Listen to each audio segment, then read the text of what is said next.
নমস্কার বন্ধুরা, বিশ্ব বাংলা আপডেটস ইউটিউব চ্যানেলে আপনাদের প্রত্যেককেই স্বাগত জানাই। আমি এসে গেছি কৃষক বন্ধু সম্পর্কিত আরও একটি নতুন ভিডিও নিয়ে, এবং আজকে আমরা জানব যে আপনাদের কৃষক বন্ধুর টাকা এখনও ঢোকেনি কেন, এবং আপনাদের টাকা ঢোকার যে প্রসেস সেটা কতটা হয়েছে, আপনারা কবে টাকা পাবেন, এবং অনেকেরই ঢুকেছে এবং যাদের ঢোকেনি এই ভিডিওটি স্পেশালি তাদের জন্য। তো চলুন ভিডিওটি শুরু করা যাক, আর ভিডিওটি শেষ অবধি দেখুন। প্রথমেই আমরা দেখে নেব যে আপনার টাকাটা না ঢোকার কারণ। তো কারণ হিসেবে এটাই বলবো যে আপনারা আরও কিছুদিন ওয়েট করুন, হতে পারে আগস্ট মাসের 15 তারিখ বা তারও একটু বেশি। তো প্রত্যেকেরই টাকা ঢোকা শুরু হয়ে গেছে, আপনারাও টাকা পাবেন। আপনার অ্যাকাউন্টে সব কিছু ঠিক থাকলে তবে অবশ্যই টাকা পাবেন। এবং যদি আপনারা স্ট্যাটাস দেখতে চান তাহলে আমি অলরেডি একটা ভিডিও করেছি, আমি এই ভিডিওর শেষেও আপনাদেরকে কিভাবে দেখতে হয় তাও জানিয়ে দেব। আমি জানি সার্ভার ডাউন, তারপরেও স্ট্যাটাস দেখা যায়, আপনাদের অ্যাক্টিভ অ্যাকাউন্ট আছে কিনা সেটা আপনারা দেখতে পারবেন। এবং যাদের কোনো সমস্যা নেই তাদেরকে বলে রাখি যে আপনাদের দুশ্চিন্তা করার মতো কোনো কিছু নেই। ডিস্ট্রিক্ট ওয়াইজ ধাপে ধাপে টাকা দেওয়া হচ্ছে।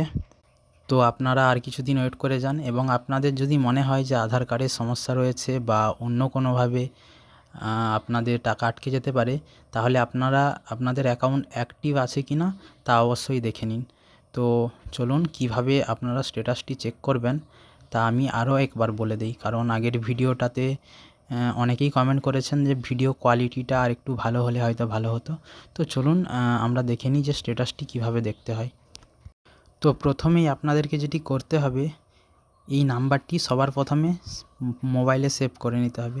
নাম্বারটি 98 30 38 33 83, 9830383383। এই নাম্বারটি আপনাদেরকে সর্বপ্রথম আপনার মোবাইলে সেভ করে নিতে হবে, এবং হোয়াটসঅ্যাপে গিয়ে আপনাদেরকে এই নাম্বারটি সার্চ করে নিতে হবে। তো দেখুন, সার্চ করার পর আপনাদের কাছে একটা ইন্টারফেস খুলে আসবে। তো এই ইন্টারফেস খুলে আসার পর আপনারা এখানে হাই লিখবেন। হাই লেখার পর আপনাদেরকে বলা হবে ভাষা নির্বাচন করতে। আমি এখানে বাংলা নির্বাচন করব, আপনারা যদি ইংলিশ করেন তাও হবে। আপনারা যেটা করতে স্বাচ্ছন্দ্য বোধ করবেন আপনারা সেই ভাষাটা সিলেক্ট করে নিতে পারেন। তো চলুন আমি বাংলা ভাষাটা সিলেক্ট করলাম। তো এরপরেই ওরা আপনাদেরকে একটুক্ষণ ওয়েট করলে ওদের ওইখান থেকে আপনাদেরকে পরের যে ইন্টারফেস সেটা আপনাকে দিয়ে দেবে। তো একটুক্ষণ ওয়েট করা যাক। এখন আপনাকে যেটা করতে হবে, প্রকল্পগুলি দেখান, মানে এইখানে আপনাকে সিলেক্ট করতে হবে যে আপনি কোন প্রকল্পের জন্য কোন স্ট্যাটাসটি জানতে চাইছেন। তো এটাতে সিলেক্ট করলে আপনারা দেখতে পারবেন যে আপনাদের কাছে দুটি অপশান আসবে। প্রথম অপশান আসছে দেখুন, নতুন কৃষক বন্ধু প্রকল্প আর শস্য বিমা। আমি এখানে কৃষক বন্ধু প্রকল্প করব। আপনারা শস্য বিমার প্রকল্পের দেখতে চাইলে ওটাও করতে পারেন। তো আমি এটা করলাম। এটা করার পর আরও কিছুক্ষণ ওয়েট করতে হবে, কারণ ওদের সার্ভারে প্রসেসিং হবে। তো চলুন আর একটু ওয়েট করা যাক। দেখুন, এবার ওরা দিয়েছে যে আপনাদেরকে তথ্য নির্বাচন করার অনুরোধ করেছে। তো আপনি এই তথ্য নির্বাচন করুন, এইখানে আপনি ক্লিক করবেন।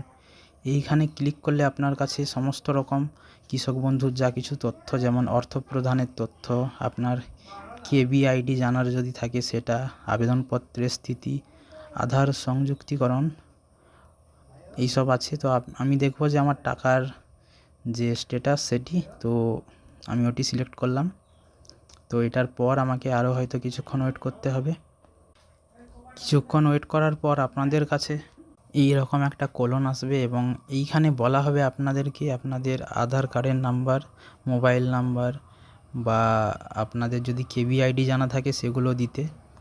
তো যদি আপনারা আধার নাম্বার দেন তবে এ লিখে তারপরে কমা দেবেন, এবং তারপরে আধার নাম্বারটি দেবেন। আর যদি আপনাদের মোবাইল নাম্বার জানা থাকে তবে এম লেখার পর কমা দেবেন, তারপরে মোবাইল নাম্বারটা দেবেন।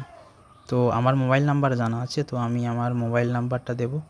তো সবার প্রথমেই আমি এখানে ক্যাপিটাল এম লিখব, এম লেখার পর কমা দেব, এবং তারপর আমি এটিকে সেন্ড করে দেব।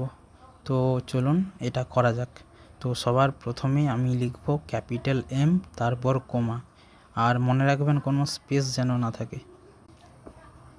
আমি ইনপুটটি করে দিলাম এবং করে দিয়ে ওটা আমি সেন্ড করে দিলাম ওই সেম অ্যাকাউন্টে। তো সেন্ড করার সাথে সাথেই বা কিছুক্ষণ ওয়েট করলে আপনি আপনার নাম, আপনার KBID এবং আপনার যে আগের যতগুলো ইনস্টলমেন্ট সবগুলো দেখতে পারবেন। তো এইভাবেই আপনি সার্ভার ডাউন সত্ত্বেও আপনার অ্যাকাউন্ট অ্যাক্টিভ আছে কিনা বা আপনার পেমেন্ট স্ট্যাটাসগুলো আপনি দেখতে পারবেন। যদি এটি ঠিকঠাক থাকে তাহলে বুঝে নিতে হবে যে আপনার অ্যাকাউন্টে কোনো সমস্যা নেই এবং আপনি খুবই শীঘ্র টাকা আপনার অ্যাকাউন্টে ট্রান্সফার হলেই আপনি পেয়ে যাবেন। তো বন্ধুরা, আজকের ভিডিওটি এই পর্যন্তই ছিল। আপনাদের যদি ভিডিওটি ভালো লেগে থাকে অবশ্যই চ্যানেলটি সাবস্ক্রাইব করবেন এবং লাইক করবেন আর শেয়ার করবেন সেই সমস্ত কৃষকদের সাথে যারা জানে না যে কিভাবে স্ট্যাটাস চেক করতে হয়। তো ভালো থাকবেন, সুস্থ থাকবেন এবং আনটিল দেন গুড বাই। দেখা হচ্ছে পরের ভিডিওতে।